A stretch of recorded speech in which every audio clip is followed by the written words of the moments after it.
It's a tough act to follow, Stephen. Are you ready? Yes. All right. Welcome, Stephen SCHWEI.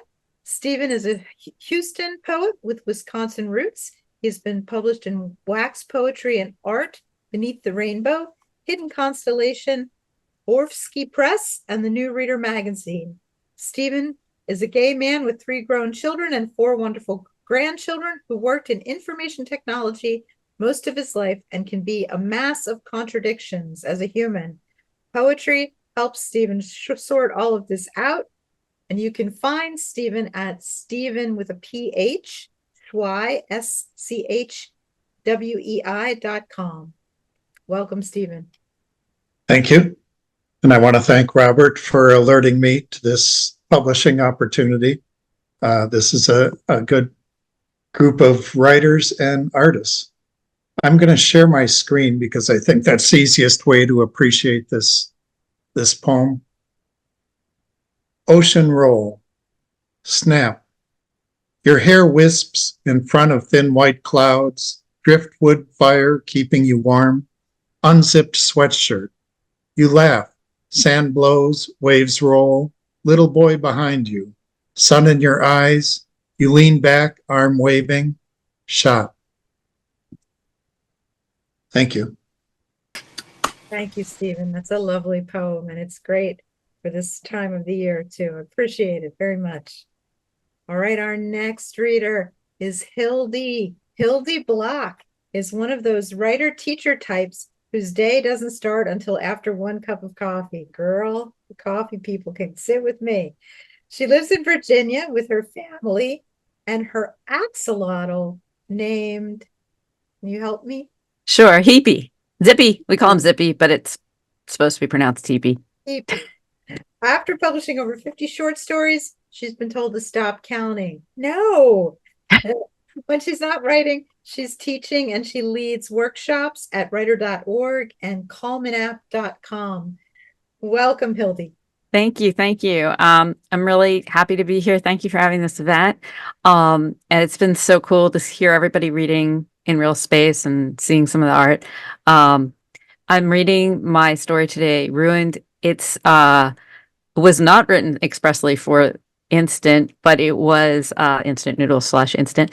But it was a response to a prompt that was a broken phone. And somehow this just came. So this is Ruined. The day started with a test.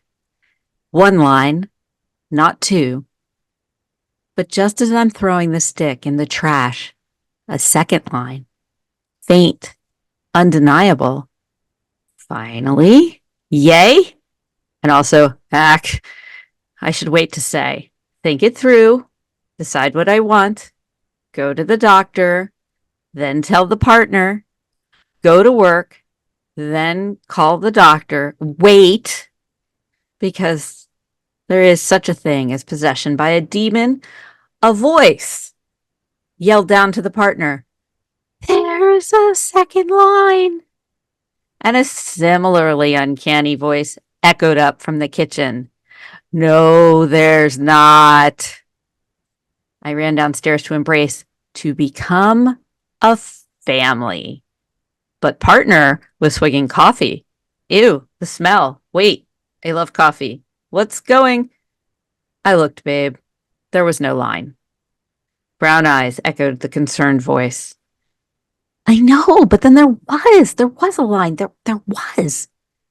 Listen, the line is supposed to show up right away, right? It wasn't there. Another swig of file coffee. That's that. I mean, I've been thinking anyway. What's the rush? I mean, we could do so much more if we didn't have a... What? Listen, I'm running late. We'll talk later, okay? And with that, the door closed. Okay? Nothing is okay. I'm finally... And now maybe he doesn't. Oh, for fuck's sake. Now I'm late too. In too many ways. Too late.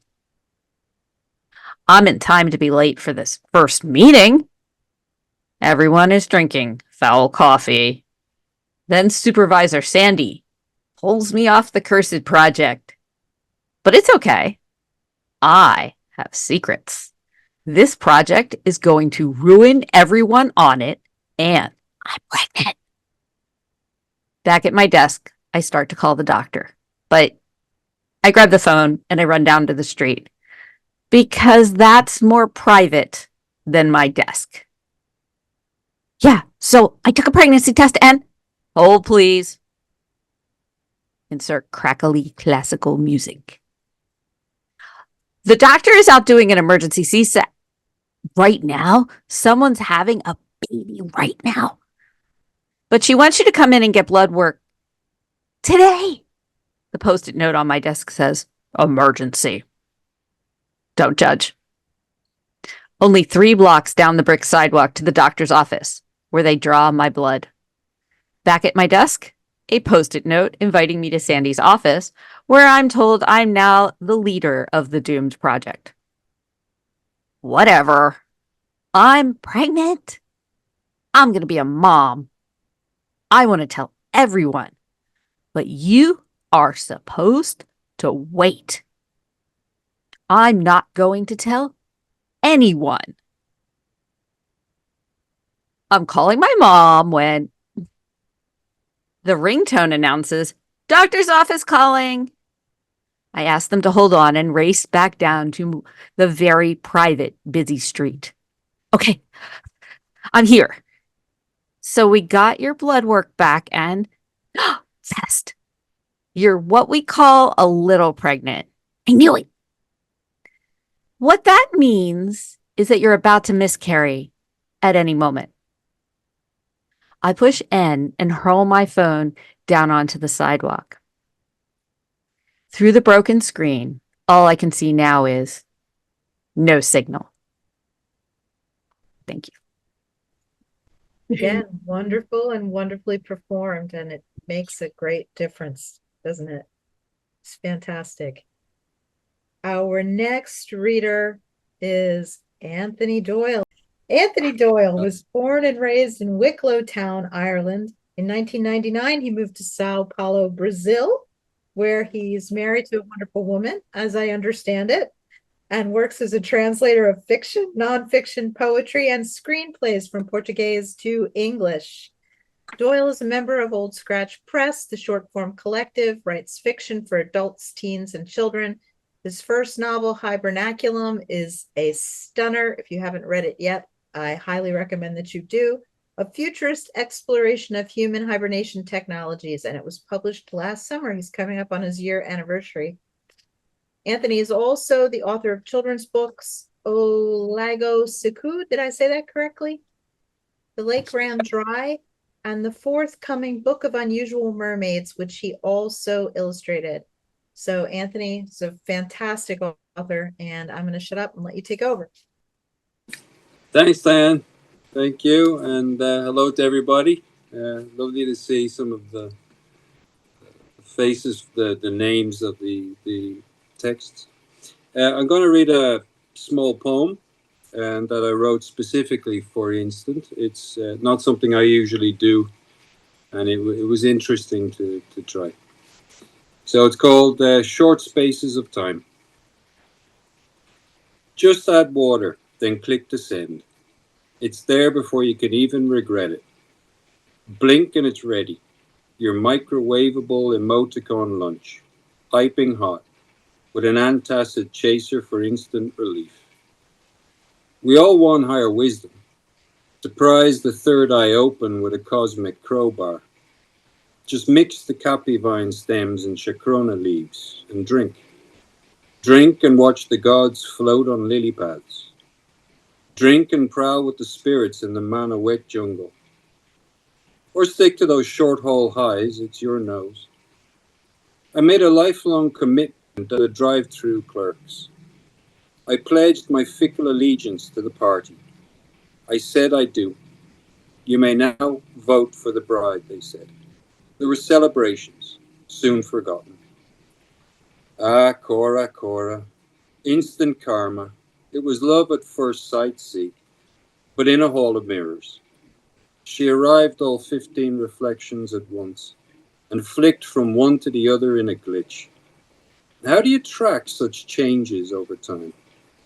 It served me right, though, for all my vague personas. An instant is really all it ever takes. Emotions feed on them like sharks, ramming, thrashing, tearing them apart. An instant of fury will gladly define a life. One misstep can torch the entire journey. Eureka! The light bulb came on over my head, but only for a second. It flickered, a blurred Polaroid of epiphany, and the moment was lost. I tapped it, checked it was fully screwed, flicked madly at the switch. Drat. Instant frustration. Patience, child, said the monk on the mountaintop. Knowledge is an easily startled bird. Patience. Whatever that is, I'll take a tankful, 3 energy drinks to go, and a crossbow for that bird. Thank you. Thank you, Anthony. Thank you. Anthony is going to have a collection of poetry come out next year through Old Scratch Press. All right, our next reader is Sally Simons. Hi. Sally lives in the Catskills of New York State. Sally's writing has appeared in Citron Review, Emerge Lit, Raw Lit, and other places, and her debut novel, Before We Move On, will be published later this year. Sally, do you know when? Actually, it is available now. I just had a launch party earlier today, and I'm at my friend's beach house, so I hope it's not too loud and you only hear me right now because it's like 90 degrees here in the Northeast today. Yeah, sure. And there's a couple kids out on the beach that are being noisy. Do you only hear me? I only hear you, yes. Oh, good. Do you happen Yes. Do you happen to have a copy of your book with you? Yes, but I'll get up and get it after. Well, So thank you for pitching. fantastic. That's wonderful. Yeah, absolutely. Tell us about it. Maybe if you can, when you get a chance, put a link to the Amazon page in the chat. Okay? Absolutely. Folks, if you have books, hawk them to each other. This is how we keep each other going. So yes, fantastic, Sally. Fantastic. All right. I'm gonna shut up. Go ahead. So my main characters tend to be like adolescents, 12 years old, 13, 14, etc. When I saw this call, I think on Twitter, I had a piece in the drawer and I had to send it because there's just so many times that there's just one instant that something changes you forever, and that's this. It's called Falling from Grace. Reverend Willis clutches a Bible against his chest as we parade past. Praise God. Thoughtful sermon. See you at prayer meeting. Dad nods as he passes. Praise the Lord. I look down at the black patent leather shoes I'm made to wear, feel the birth of a blister on my heel as I rush outside to breathe fresh air. Kim finds me beneath a tree plucking the caps off fallen acorns, asks if I want to come over, spend the night, says we can sneak laughing on the TV. Kim's mom has a Bible laying on her nightstand. I know, because last week when I slept over, when I felt blood trickle down my thigh in the middle of the night and thought I was dying, guided only by a nightlight in the hallway, the one shaped like a cross, I rushed into her room without knocking. I saw it even though I looked away as soon as I heard the whispers. I thought you locked the door. I must have forgotten. Jesus Christ. I looked away as soon as I recognized the man's voice. I tell Kim I don't like laughing anymore, that Goldie Hawn is annoying and so is she. I tell her not to talk to me anymore, that if I ever see her again, it will be too soon. I blurt out her mom is going to rot in hell. My parents yell my name, rush me into the car. I glance back at Kim as we leave the parking lot. I swear she's kneeling on the ground, stuffing acorns into her pockets like there's no tomorrow. Mom starts singing Amazing Grace. I struggle to keep my mouth shut, to not yell out what I know, so that she'll do anything but sing. Tonight, I'll dream of Reverend Willis. Damp circles will stain the underarms of his crisp white shirt, and his face will bleed red as he climbs the mountain behind our house. The trees will rain acorns that make a path leading to a boulder where I'll be making paper planes out of the ripped pages from the good book. And in that instant, he'll know. Thank you. Thank you. Excellent. Thank you very much. And congratulations again on the book. Our next author is David Fulcher, Fulcher, who is probably my oldest writing friend these days. David and I met a long time ago at Frostburg. David is a horror author, science fiction author, a fantasy author, a poetry author. He runs the Samsara magazine, if anyone has ever been published in that. He has many books published, Trains to Nowhere, Blood Spiders, Dark Moon.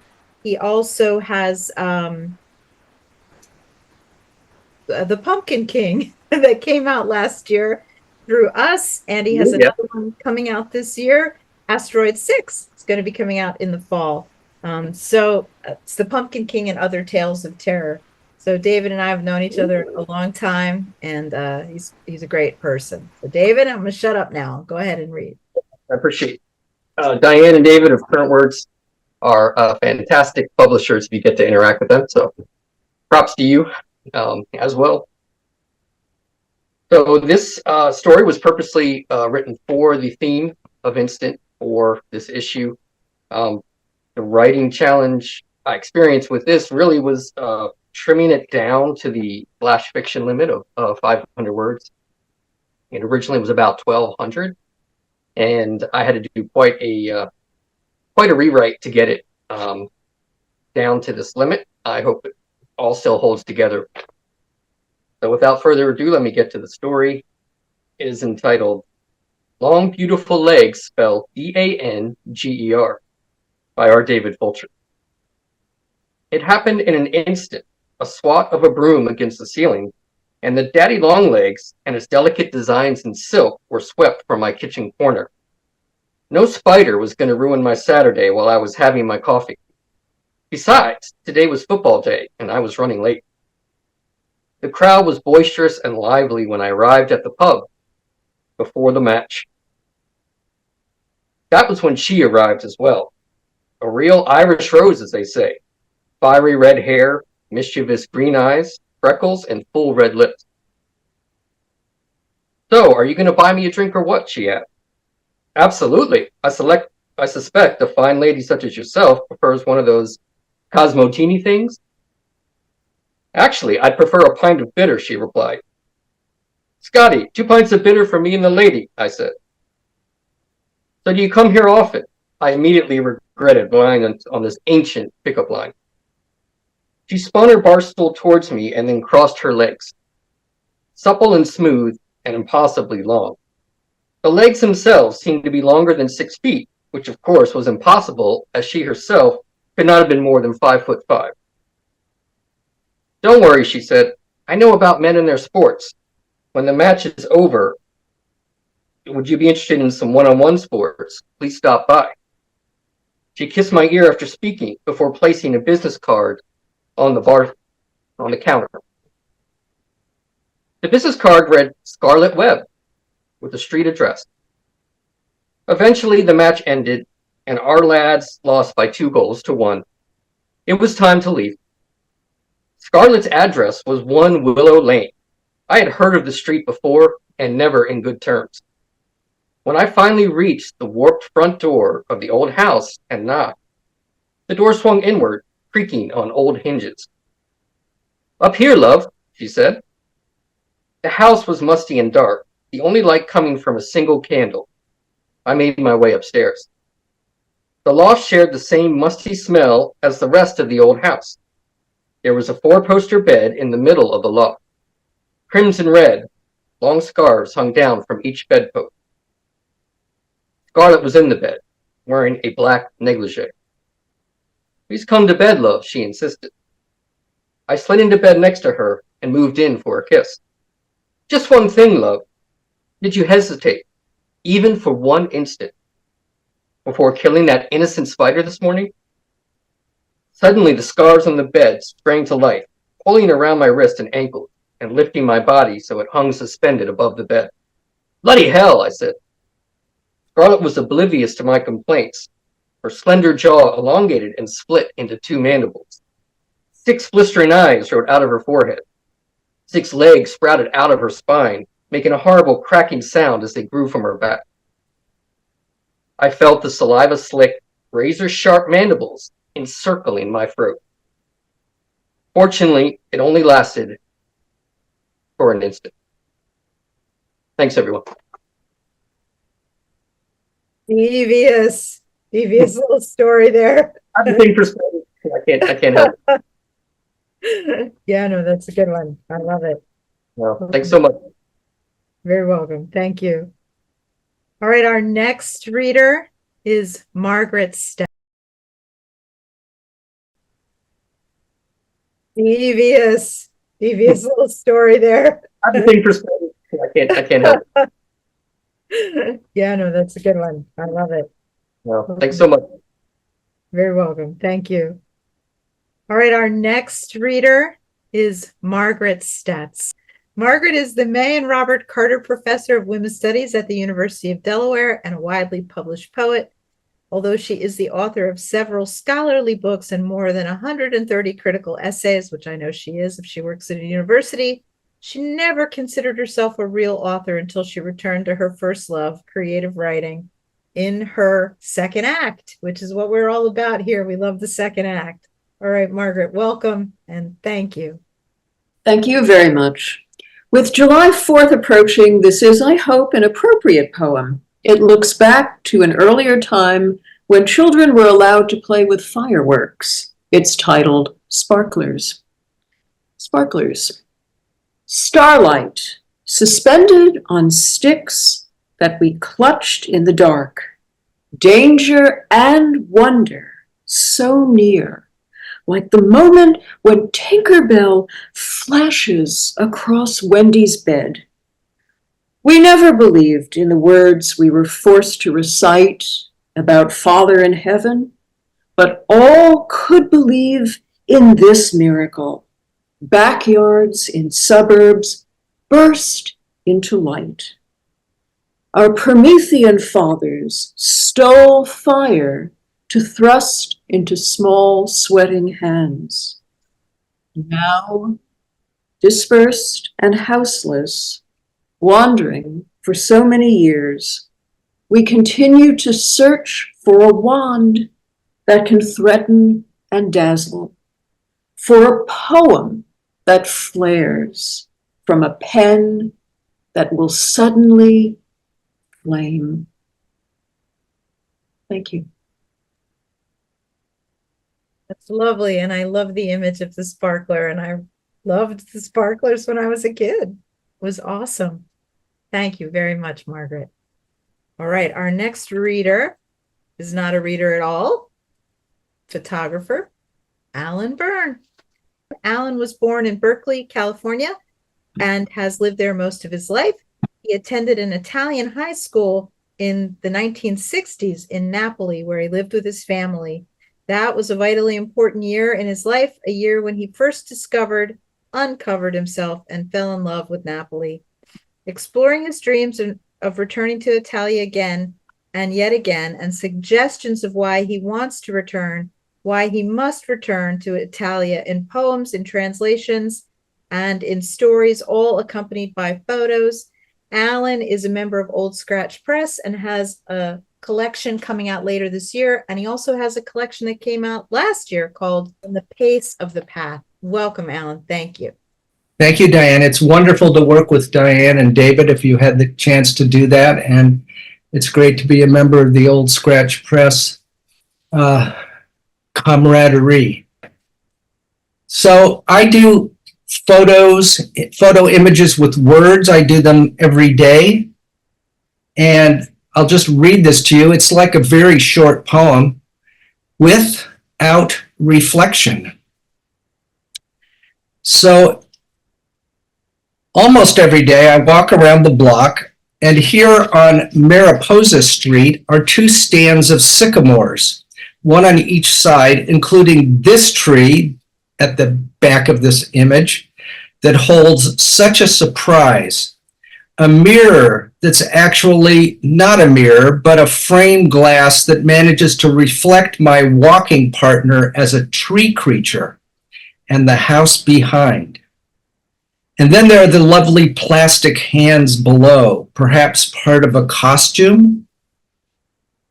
Every day I work to combine my images and words, and I really have only one rule. I don't create any scene. I just find the scenes with my very own 2 eyes. Hooray. And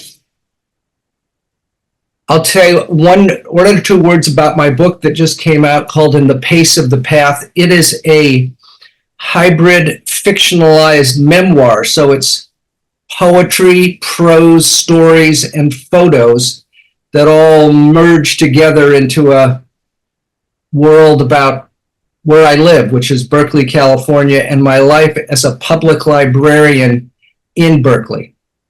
So I'll put up the information on it. And thank you for including me in the reading for Instant Noodles.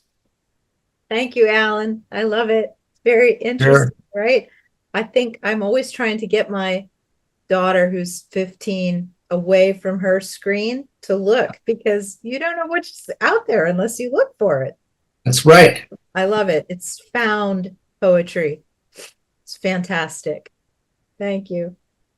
Our last participant today, and then when she's done, we'll thank everybody and we can socialize a little bit, is Ellis Elliott. Ellis is the creator of Bewilderness Writing, and hopefully she'll tell us a little bit about that. She received her MFA in creative writing from Queen's University. She has also been a high school English teacher, been to the wars with the others of us. She was a ballet teacher for over 30 years and a yoga teacher. She lives in Juno Beach, where they're sweltering today with her husband, and they have 6 sons in their blended family. Ellis was on the editorial staff of the Queen's University Literary Magazine and is a contributing writer for the Southern Review of Books. She's on the editorial staff of the Dewdrop Online Digest, and she's working on a cozy mystery.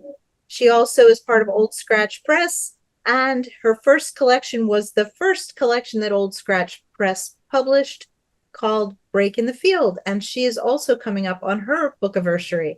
So welcome, Ellis. Thank you, Diane. What a treat it is to be part of such a lovely group, and congratulations, is she still on here? Sally, on her book launch day. That's a big deal. Bewilderness Writing, I'll give it a quick plug. It's an online writing group, very simple writing technique where we use poetry for prompts, we free write, we read what we've written, and then we do the same process over again. It's a generative experience, and it's an intimate community, and it's really fun to be a part of.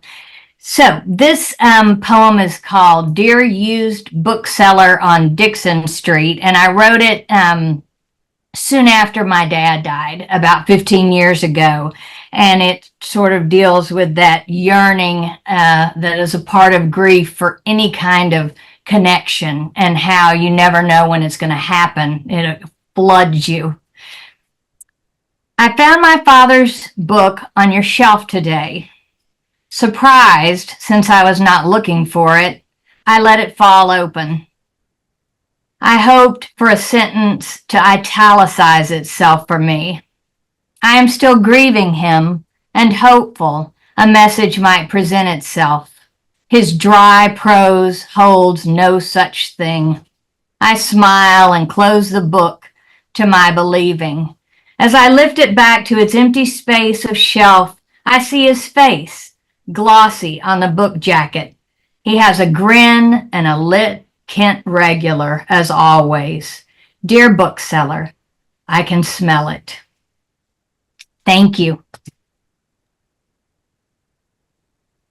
I love that, Ellis, because so many times my memory gets triggered by smells of things. I think it's a really powerful thing, our nose. Yeah, that's great. Thank you. Well, thank you everybody for participating in the Instant Noodles magazine to begin with. I appreciate all of you put up with the strange name of the magazine as well as the silly covers that Dave makes for me. I really enjoy sort of having the silliest covers possible and then good literary work inside. I like the juxtaposition. And I really appreciate all of you for doing that. Thank you again for coming.